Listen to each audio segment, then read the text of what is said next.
Well, I think one of the reasons I got the role is I'm actually a Westinghouse expert. I know I've been studying and researching Westinghouse for decades now. They were going to some other actors, but I said, look, they will pale in comparison to my knowledge of George Westinghouse.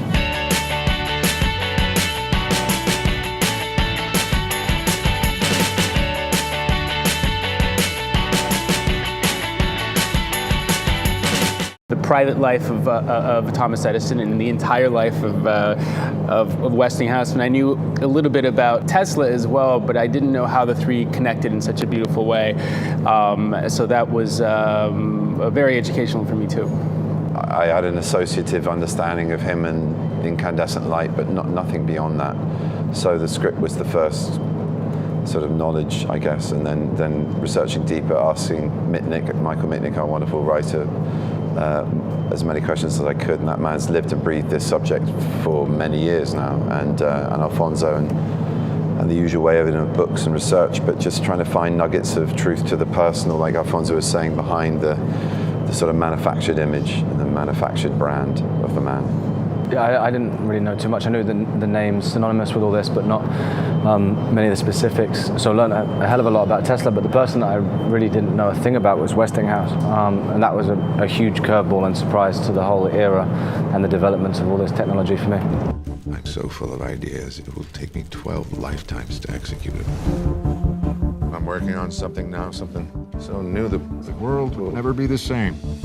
There are recordings of him, but as an old man, and you know, maybe the pitch is slightly up from that, but also even the younger version of him with the famous first ever recording on the phonograph saying, you know, the nursery, I'm Mary had a little lamb that speaks as white as snow.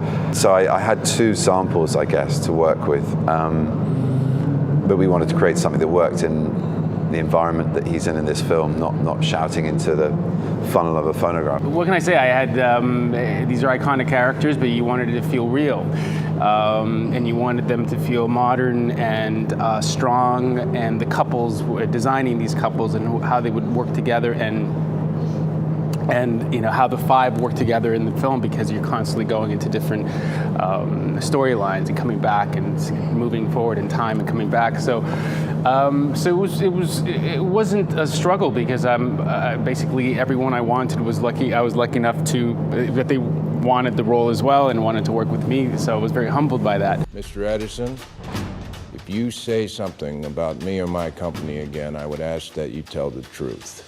Watching him do so much with so little, that's a hell of a thing to try and take home and learn from. This guy's good too. And the thing is, I learned a great deal. In all seriousness, I would have never known anything about this period or these people had I not done this film. So yeah, there's that as well. I think the thing you really learn, you just learn a lot about the world, you know. Because I didn't do so well in school, but I've learned a lot working on projects about things I wouldn't have known anything about.